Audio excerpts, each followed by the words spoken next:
the first to know Nsem-Pii TV.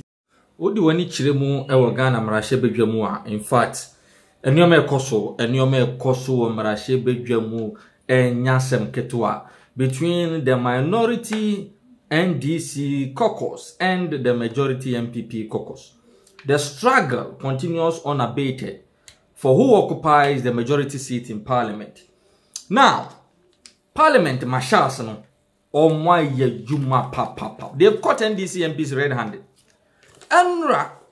Enna leaked WhatsApp messages ya na EPMU ewo NDC members of parliamentary caucus omo platform betudwa ya na omo plot to mischief omo plan mayhem and net day ewo Ghana mrashe bedwam ya ohia MPs na omo ajejinamu na omo in fact call for this hooliganism in parliament. Francis Xavier Susu, Medina MP. Afe, the Honorable Governs Kwame Agboja, na onusu edin wom. Wobi ti say Bawa, the Honorable Bawa. Afe, MPCB ti say the Honorable MP for the Dio Nilante Vanderpoy. And also for this, yara ti say omo hihye kwan ombefa so a enne ombema parliament bi ti say enioma ye bisi basa. Disrupting the flow of parliament, introducing hooliganism, mayhem, etc. Now, more chanting revolutionary. That WhatsApp page. The fire emojis. And now, in fact, bedru parliament abubuan. Say parliament marshals. And what the na omonye briefing from the security apparatus of this nation. No, say yes. You bet you say yes. To me, be baby. In fact. Even the phones, the mobile phones of the MPs, thoroughly they were searched. Na nioma akosona no pay during the search there. Mimi ntumi nchichi. Yenko ne yakwa jinchi mfamfi the movement team led by Kwakudawu. God na servedi ako. Ena da sebre ejidon. Also parliament bia ye monetize ene ye kodu parliament no na sojafo ho na NDC fo ahase eye dede. Kwame Agboja ne dikan say aban na asoma sojafo akọ na de tina sojafo aba parliament ye nsaka letter no speaker of parliament and a true letter e de command sojafo chief of defense staff say o man na sojafo parliament ene na onfa K9 nkrama ni bi nka homra na bomb eni no mo mehese bomb wo e she parliament dem ho a and all that. And you see well yes o ma be sad because NDC for na akwa betimi the bomb akwa show obiya ni sa adaje no and the speaker and ultimo soldier for parliament na a speaker of parliament and a true letter command CDS say oma soldier for emra na oma K9 nkrama na soldier for no issue no no mbehwe conference center ho baby a parliament etan say embe sweep wo na bomb ebi ana bomb ne ne ma hyehye ho entimo soldier for ha enye defense minister de omokoye enye na Akufo Addo na mo a speaker of parliament na enetre echo request here. There will be a showdown in parliament, but I can assure you, sir, people will be disappointed because a showdown will be anyhow. Parliament wo na ayembe de say asema me kan ohano marshals of parliament no matie nti omatu anamo e de se bi agu apon so say ene before so be parliament no ye best canal na ya hwese bibi en hye ho a na NDC MP no twa bleed no and Robi send me the video why video and dra diasa na watch video na say ene bibi besi wo parliament and said no omo fa sa mre ya ma akoba the Blantyre and e be hye ni butum di aba say oba be diewu. So I'm happy say parliament marshals no edisa directive no aba say obia before so be parliament no ombe search ahwe botum say bibia nhyɛ ho a ansa ne ma kwan amore ma hye bidwam ane ne di kan ne etoso mienu omo ma kwan me ne public no emma parliament un say parliament dwumadi ne ekoso a itimi ma kwan emma enkrofo omunye parliamentarians say ko betena ho na mo so ehwe ne ekoso ene mo so mo ma kwan ene MPBA ni hu ebema kwan ama ne ka asi International Conference Center yard nim enti ka ne besiwa na etuko parliament jobs parliament anymore say jobs 600 say main parliament be a car park no no na akọ park wo and you see when you na be necessary because Endra NDC phone they got exposed because Endra on their platform na omo planning evil and a babon chain and Madina MP so and a OD anymore and they were saying say constituency is 34 say greater Accra no ubi fa enipa 200 mra on benya be 1600 people no more from Megu International Conference Center and the parliament yard ni area mu ene na omo ba omo church of placards na omo bo red armband ni ade na omo mebo mo chidom na omo fanya tutu asemane so in the parliament decided say within the confines of the Accra International Conference Center no obi enwrem obi enko obi ema na parliament no emu ho ne hia me because parliament ifiti ase no omo twa obi blade jebi anke na hwe ya obi de dade kutukuru ebe hye ne hase omo o hye ne hase a no de ne kotu awuyi a na kyese obi die wu eti speaker of parliament eni nyina ehwe ne na amamu a ye buo no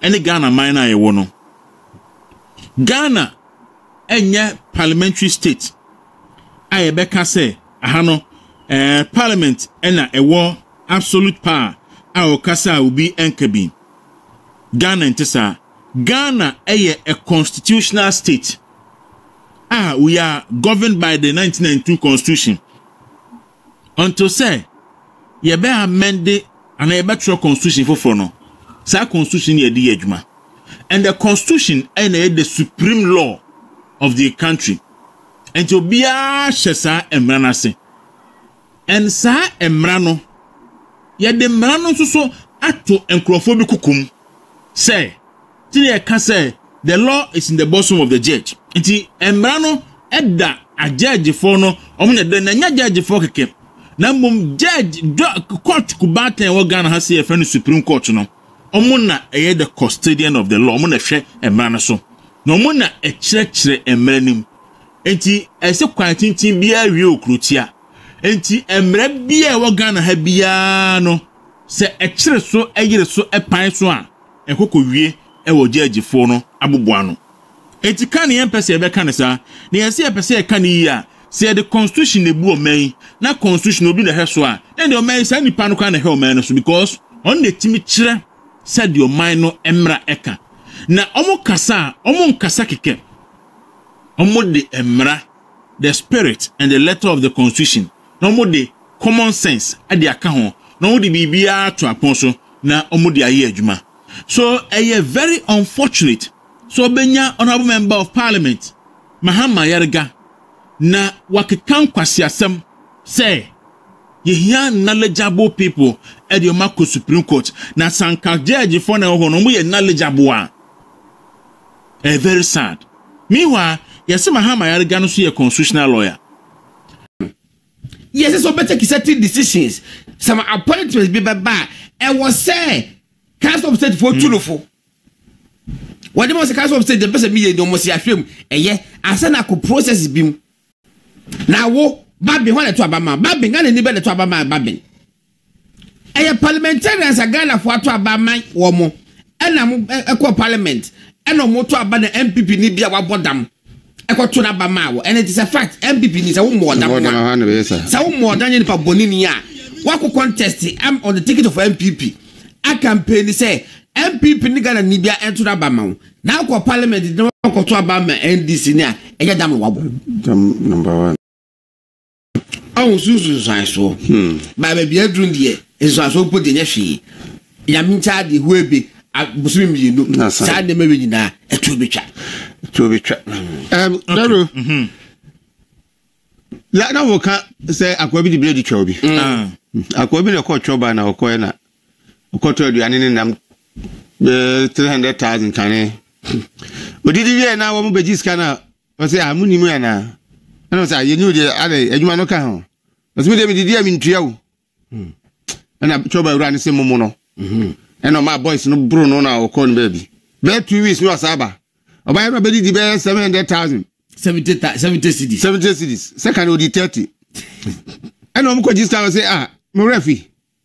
Mina dan me ba ha mbedi di ya mo buru me na de mbeku me se wa double sika no enti ze na da wuro kan kakwa ne de nka blantain pa na ko de be ko parliament ne na parliament o ma ya de me de minim se basa bi ensi mpo se nka omo anka se ye be scan no because there be ameka se Ghana yet be yetie because of MPP for nyansafo MPP for nyansafo to the sense and this for the agimi se mo ba mo so mo so enye suro enum suro wo mo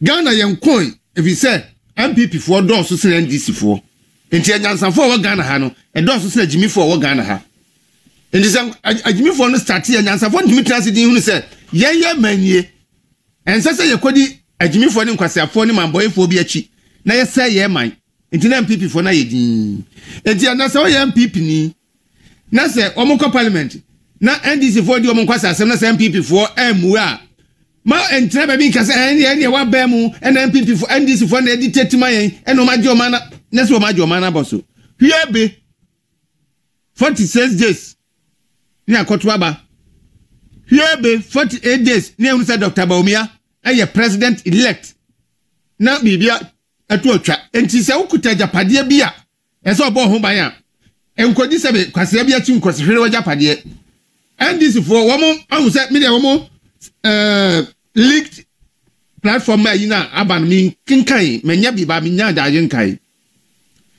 nyame ene oye dwuma wo Ghana ha sa do hotu nyankopon so o bibia oye mu a onyame ne bekoko na ma wo anka nei omukwa kodi nsem huru ama Ghana ye hwehwehwe na nso sense nyame do man na wonim se ye woni pa bi omudwuna o man no ho a omo beba beboa mo Ghana akọ nani mo ntino omo etim po no edabonten yenya njansani ba konfiro mu di ababonten you say for all you know ono so no ompene sa nkwasasem na omo eye no so enti we MPP ni a mama ye eme ya ba mu se ene empani for de NDC for ya de a yemfi omo hwe ena ba mi ayi aka no majority leader aka no eye brain enye brown yeah, all right. Na ya regard was when the nyansani. Na onye nyansani anko wi a eyi tratank ya nchino. Onya no ho afadi nti man kan nsem no nko. Asante ma yenhwe eyi NDCMP for yinso ano. O de yenhwe ni video no na wa o de o hwa bonyum sa se bibia betimi esi endraw o se bibia betimi esi ene.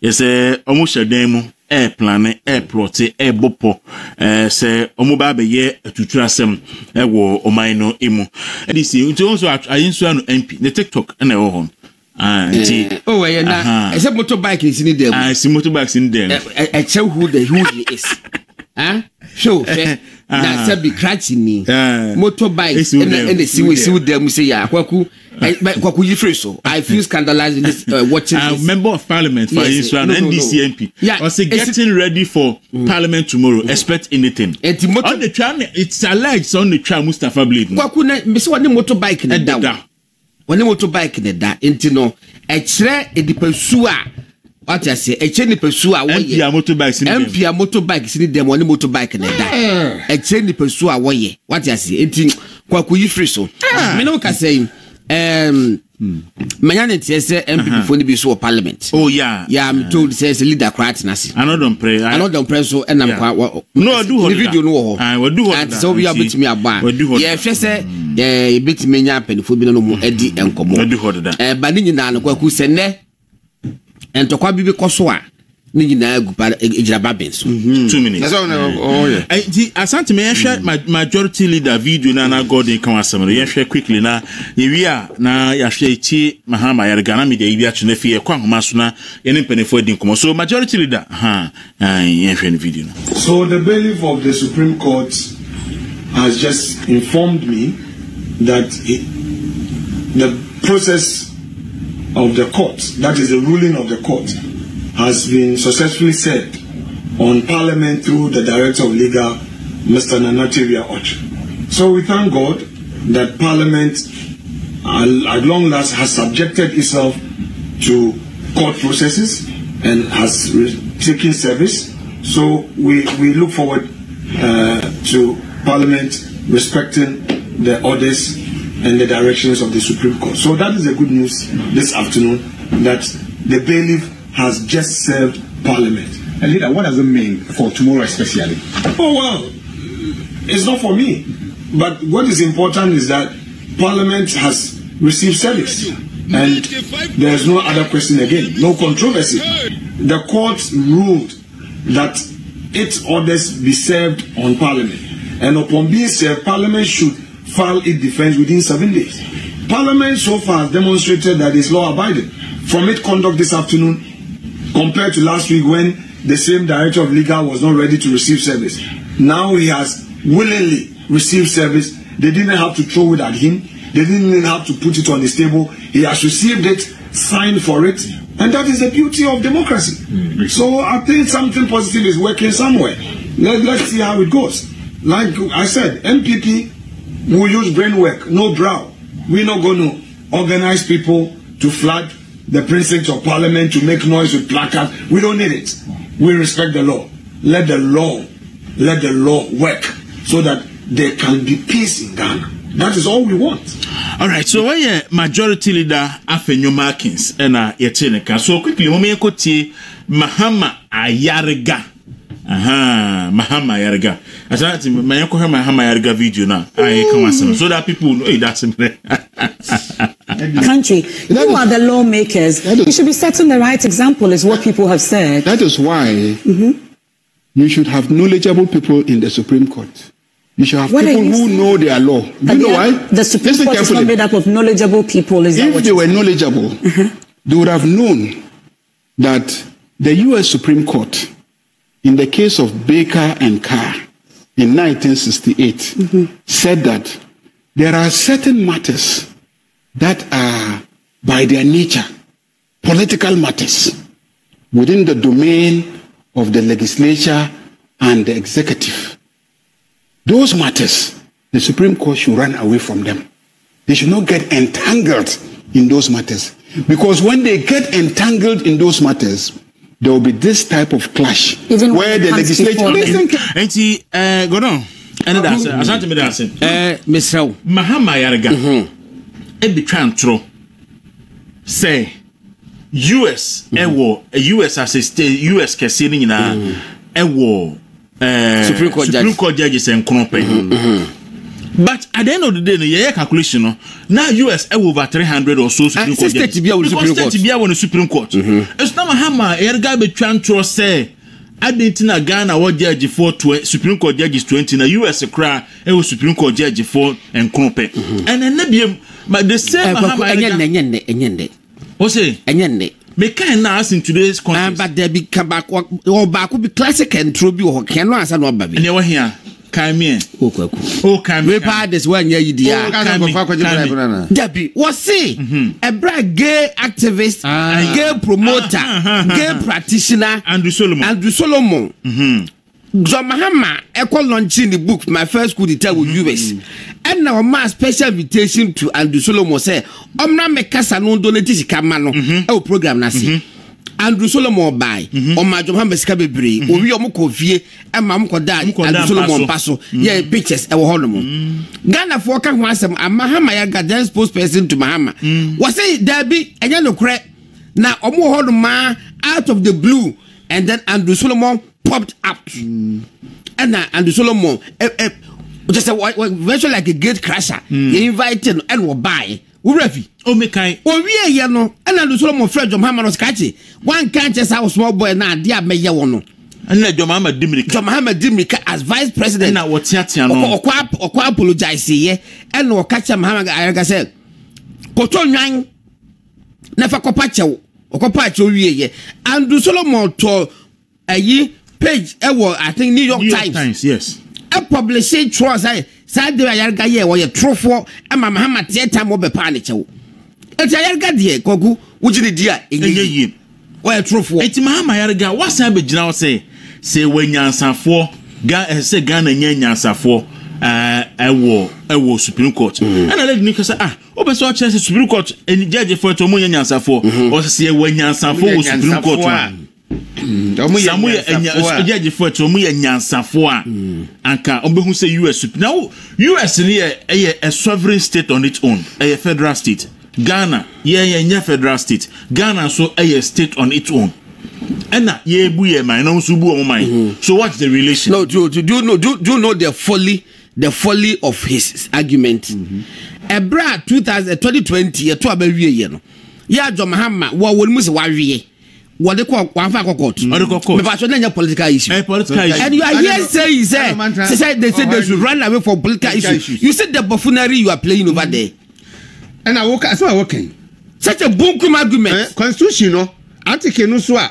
Omujina ya or the Pamon Crawford. Our constitution, and our constitution, so Supreme Court interpret it. Yes. It did review. And there's a new constitution, no more Amra, no Maria Jumadia. Obino Miniasum, their constitution, never constitutional interpretation, so a Supreme Court, nay. Omoko I didn't know to know the atom. When I that's a count Munyansan Kabul. Yeah, best work can one. Sayan Munyansan Kubun to a Jimmy. Kubun to a Jimmy. Ayarga. Mahama Yarga. When Munyansan Kubun to a Jimmy. I will be at this. The final one, Asante for 2 forcing a unit 2 mamina. Ansana fe ye kwa homasona ye din komo. 2 forces one tanker fanti. At 2 forcing. Such a man so in professor or to force one tanker fanti. Asante for 2 forcing a unit to mamina.